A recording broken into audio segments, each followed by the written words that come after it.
દીવાનું પ્રાગટ્ય કરજો.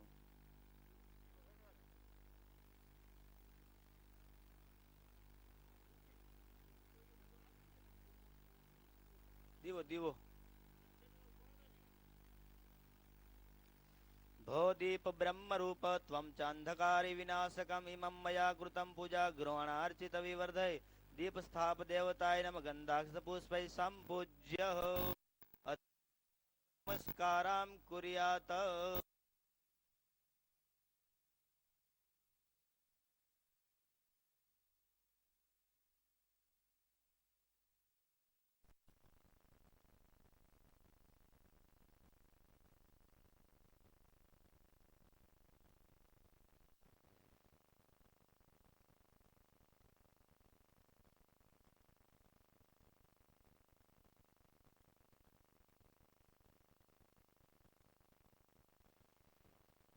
सर्वे संजीवनम परम पावनम जग्न हेतु ते पय स्नानार्थम समर्पयामि तत दधि स्नानम दही स्नान करावजो पयस्तु समुद्भूतम यद अम्ल द्रव्य योगत दध्यानितम मया देव स्नानार्थम प्रति गुरुतमरे मुदा धर्मनंदनमहं विचिन्तये श्री कृष्ण श्री वासुदेव नर नारायण प्रभु भक्ति धर्मात्मयो यनमा कृष्ण नारायण हरि हरि कृष्ण घनिश्यामो धार्मिक भक्ति नंदन बृहद्वरद्धर शुद्धो राधा कृष्णश्च दैवद मरुसुत्प्रिय काली भैरवादिति भीषण जितेन्द्रियो जितहारस्तीव्र वैराग्यास्ति योगेश्वरो योगकल्ला प्रवृत्तिरति धैर्यवान् ज्ञानी परमहंसश्च तीर्थगुरुदैतिकार्जित क्षमानिधि सदो निद्रौ ध्याननिष्ठस्तवप्रिय सिद्धेश्वर स्वतन्त्रश्च ब्रह्म विद्या प्रवर्तक पाषण्डो छेदनपटु स्वस्वरूपाचलस्य प्रशांत मूर्ति निर्दोषो सुरगुरुवादि मोहनत्ति कारुण्य नयन उद्वादो प्रवर्तक महाव्रत साधु सिल्लो साधु विप्र प्रपूजक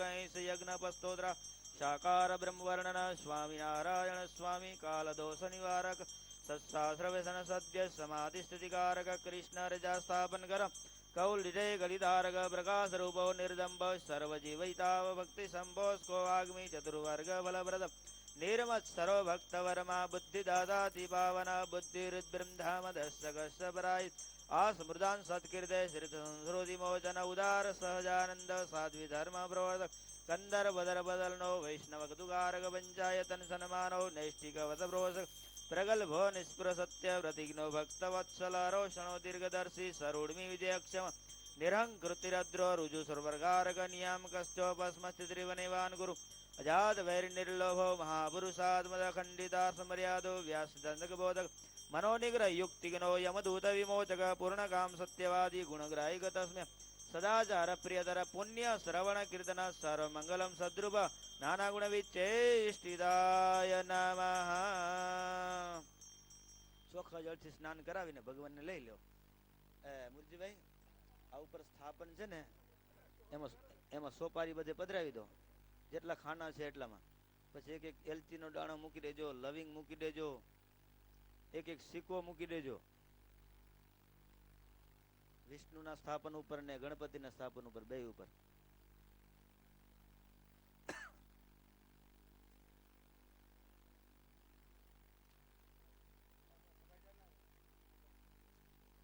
હા બાકીના પછી ગણપતિ મારીને નમસ્કાર કરતા હો. तत्रंक्रम ओम श्री मन्मागणाधिपतये नमः. श्री मन्मागणाधिपति आवयामी स्थापयामी श्रद्धाय नमः. ચોખા લે લો ડાબા હાથમાં, ચોખા મજા આવશે. ચોખા છે નવો તો દેજો, એટલા પૂરા નહીં થાય, ઘણા જો જજમેન આપણે ભલે. હા બે બે દાણા અર્પણ કરતા હોય. ગણપતિ મહારાજને આપણે સ્થાપન કરશું એની સાથે, હા એની સાથે 16 સત્યો આવે. ओम श्री मन्महागणाधिपतये नमः. श्री मन्महागणापति गणपतिम आव्यामि स्थापयामि. ओम श्री श्रद्धाय नमः. श्रद्धायम आव्यामि स्थापयामि. मैत्रेय नमः. मैत्रम आव्यामि स्थापयामि. दयाय नमः. दयम आव्यामि स्थापयामि. शान्ते नमः. शान्तिम आव्यामि स्थापयामि. तुष्टय नमः. तुष्टम आव्यामि स्थापयामि. पुष्टय नमः. पुष्टम आव्यामि स्थापयामि. क्रियाय नमः. क्रियम आव्यामि स्थापयामि. उन्नते नमः. उन्नत्यम आव्यामि स्थापयामि. पूजयामि. बुद्धय नमः. बुद्धम आव्यामि स्थापयामि. पूजयामि. मेधाय नमः. मेधम आव्यामि स्थापयामि. पूजयामि. तितिक्षाय नमः. तितिक्षम आव्यामि स्थापयामि. पूजयामि. रियाय नमः. रियम आव्यामि स्थापयामि. पूजयामि.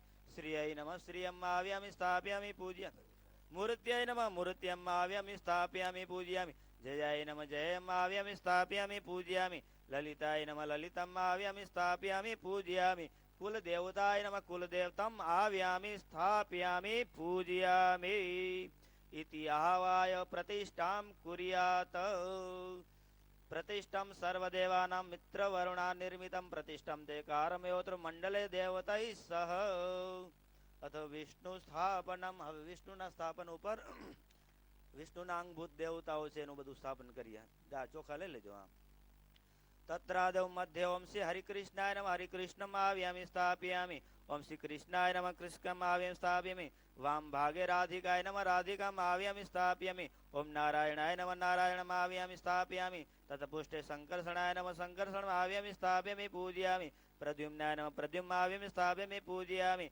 अनिरुद्धाय नमः अनिरुद्धम् आव्यामि स्थापयामि पूजयामि वामनाय नमः वामनम् आव्यामि स्थापयामि पूजयामि बुद्धाय नमः आव्यामि स्थापयामि पूजयामि कलक्याय नमः कलक्यम् आव्यामि स्थापयामि पूजयामि परशुरामाय नमः परशुरामम् आव्यामि स्थापयामि पूजयामि हयग्रीवाय नमः हयग्रीवम् आव्यामि स्थापयामि पूजयामि वाहराय नमः वारम् आव्यामि स्थापयामि पूजयामि मत्स्याय नमः मत्स्यम् आव्यामि स्थापयामि पूजयामि कूर्माय नमः कूर्मम् आव्यामि स्थापयामि पूजयामि धनवन्त्राय नमः धनवन्त्रम् आव्यामि स्थापयामि पूजयामि ओम नृसिंहाय नमः नृसिंहम् आव्यामि स्थापयामि पूजयामि ओम हंसाय नमः हंसम् आव्यामि स्थापयामि पूजयामि दत्तात्रेयाय नमः दत्तात्रेयम् आव्यामि स्थापयामि पूजयामि व्यासाय नमः व्यासम् आव्यामि स्थापयामि पूजयामि गणपतये नमः गणपतिम् आव्यामि स्थापयामि पूजयामि कपिलाय नमः कपिलम् आव्यामि स्थापयामि पूजयामि सनत्कुमाराय नमः सनत्कुमारम् आव्यामि स्थापयामि पूजयामि ओम विश्वसेनाकन विश्वसेनकाय नमः आव्यामि स्थापयामि पूजयामि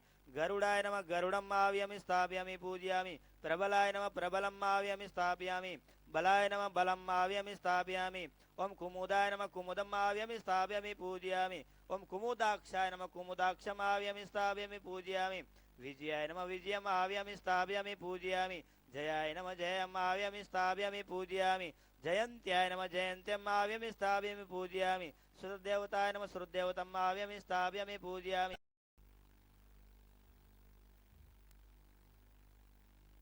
नारियल ऊपर वीटवाना कपड़ा हशे ने हाँ ए लियो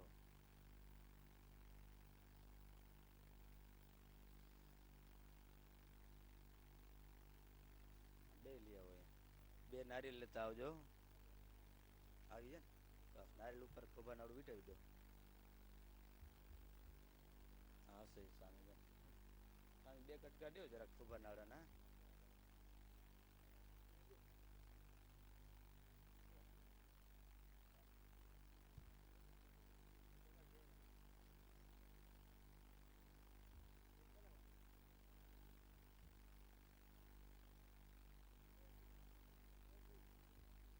वृन्दैर्यथा प्रतिष्ठा सर्वदेवानां मित्रावरुणा निर्मितं प्रतिष्ठं ते करोम्यहं मंडले देवतैः सह उभा થઈ પધરાવી દો ઉપર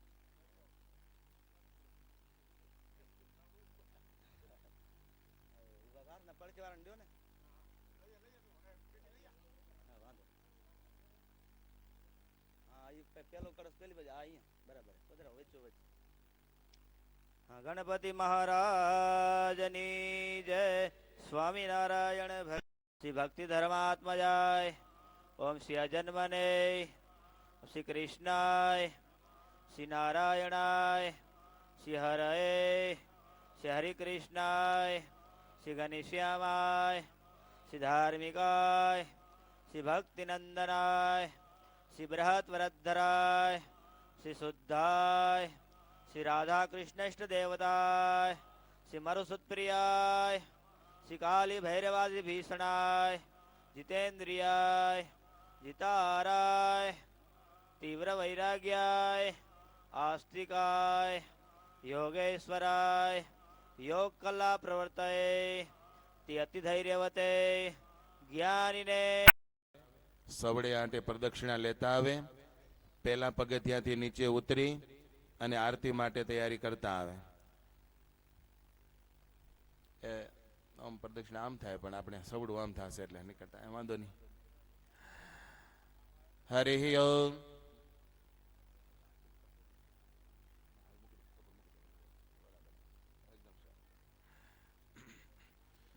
हरिः ॐ नमोऽस्त्वनन्दाय सहस्रमूर्तये सहस्रपादाक्षशिरोरुबहावे सहस्रनाम्ने पुरुषाय शाश्वते सहस्रकोटियुगधारिणे नमः। हरिः ॐ यः साक्षात् भगवन् क्षराक्षरपर कृष्ण स एव स्वयं। ચાલે આવો આ બાજુ આમ. ભક્તૌ ધર્મત આશ ભૂરી કૃપયા શ્રી સ્વામિનારાયણઃ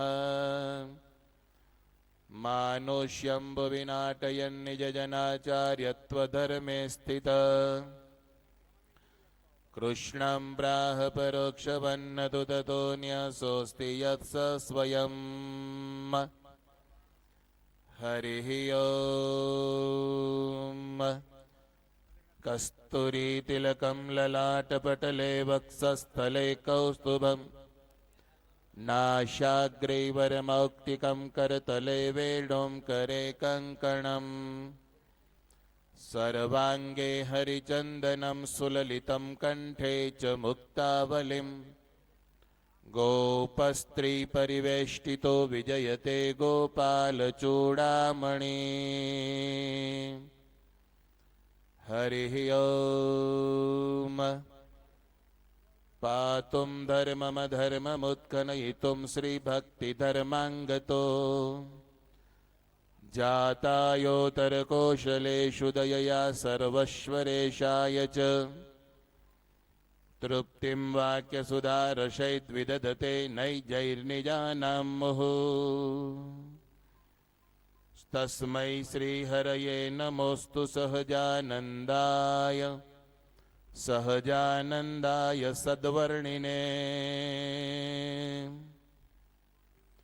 श्रीकृष्णाय तमोहराय हरये श्रीनीलकण्ठाय ते श्रीनारायण नाम ध्येयधृतये धर्मात्मजायात्मने सद्धर्मावनसम्भवाय हरेयुः कृष्णाभिधाय निशम् शरणामावलिसंयुताय सहजानन्दाय वन्दामहे सहजानन्दाय वन्दामहे. हरिः ॐ. થોડીક સ્પીડ કરજો. પુસ્તકને એક ચંદનની અર્ચા અને વક્તાને વંદન. પુસ્તકને ચંદનની અર્ચા, વક્તાને વંદન. સામેની સાઈડમાં તૈયારી થઈ રહી છે આરતીની, એટલે વ્યવસ્થિત બધા આરતી માટે ગોઠવાજો. હરિ ઓમ.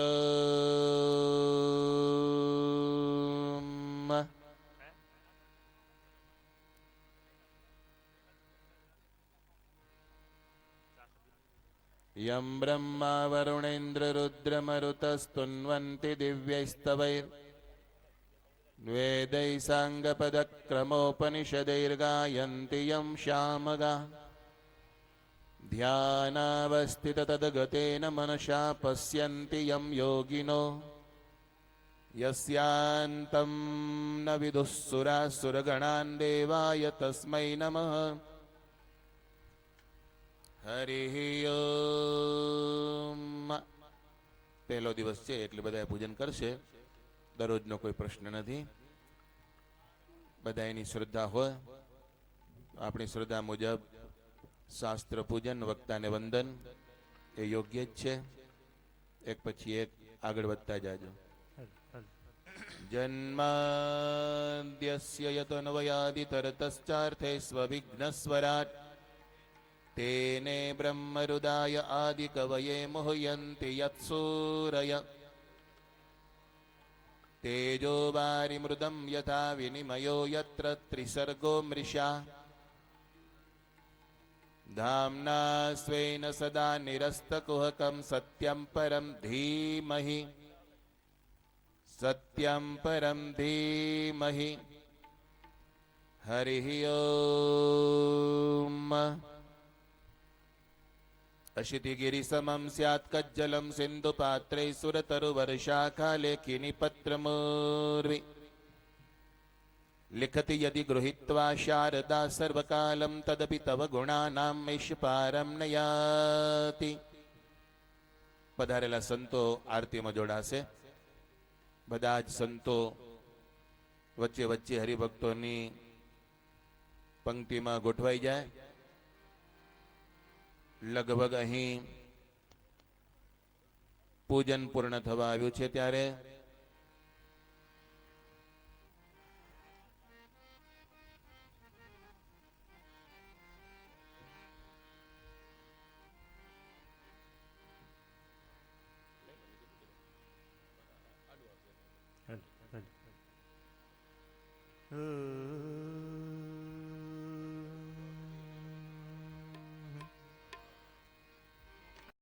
गुरु स्वामी प्रभु जय सद्गुरु स्वामी सहजानंद दयाळु सहजानंद दयाळु बड़वंत बहुनामी ओम जय सद्गुरु स्वामी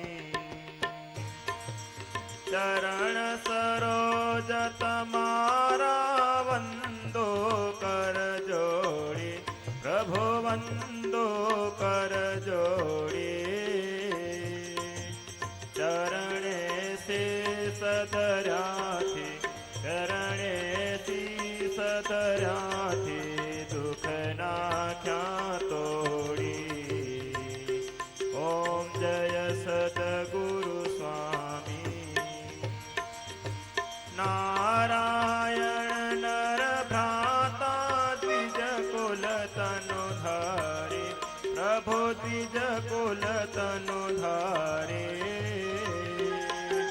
पामर पतितयो धारा पामर पतितयो धारा अगणित नर नारी ओम जय सद्गुरु स्वामी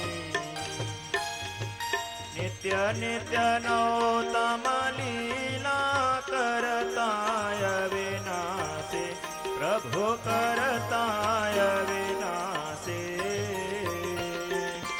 68 तीरथ चरणे 68 तीरथ चरणे कोटि गया काशी ओम जय सद्गुरु स्वामी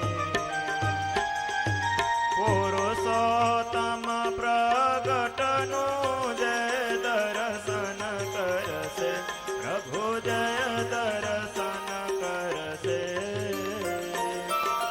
काड करम थे छूटी काड करम थे छूटी कुटुंब सहित तरसे ओम जय सद्गुरु स्वामी आयवसर करुणा निधि करुणा बहु कीधी वन करुणा बहु कीधी मुक्तानंद कहे मुक्ति मुक्तानंद कहे मुक्ति सुगम करे सीधी ओम जय सद्गुरु स्वामी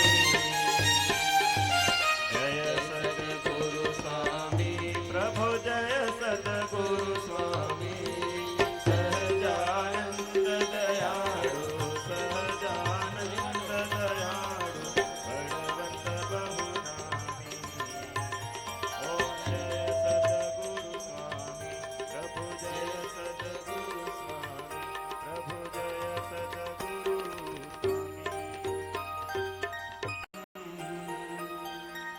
बालम मुकुन्दं मनसा स्मरामि बालं मुकुन्दं मनसा स्मरामि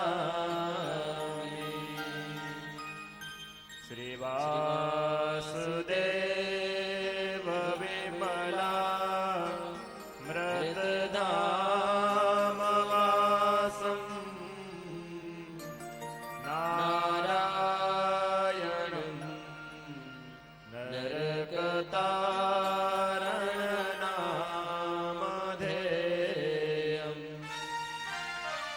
श्यामं सितं द्विभुजमेव चतुर्भुजं च त्वां भक्तिधर्मतनयं शरणं प्रपद्ये त्वां भक्तिधर्मतनयं शरणं प्रपद्ये श्रूयतां देवदेवेश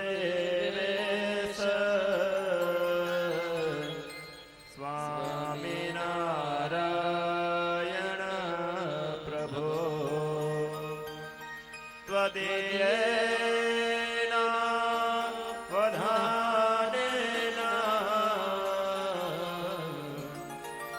कथयिष्ये शुभाकथा कथयिष्ये शुभाकथा ॐ श्री हरे कृष्णाय नमः ॐ श्री घनश्यामाय नमः ॐ श्री नरनारायण देवाय नमः ॐ श्री लक्ष्मीनारायण देवाय नमः ॐ श्री राधाकृष्ण देवाय नमः ॐ श्री विघ्न विनायक देवाय नमः ॐ श्री कष्टभञ्जन देवाय नमः ॐ श्री स्वामिनारायणाय नमः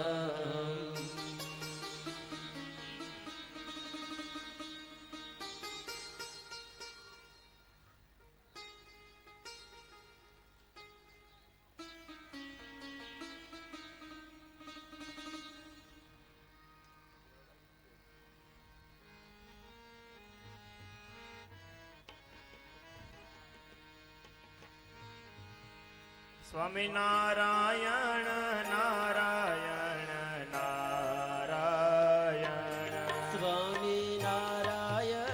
નારાયણ નારાયણ સ્વામિનારાયણ નારાયણ નારાયણ સ્વામિનારાયણ નારાયણ નારાયણ સ્વામિનારાયણ નારાયણ નારાયણ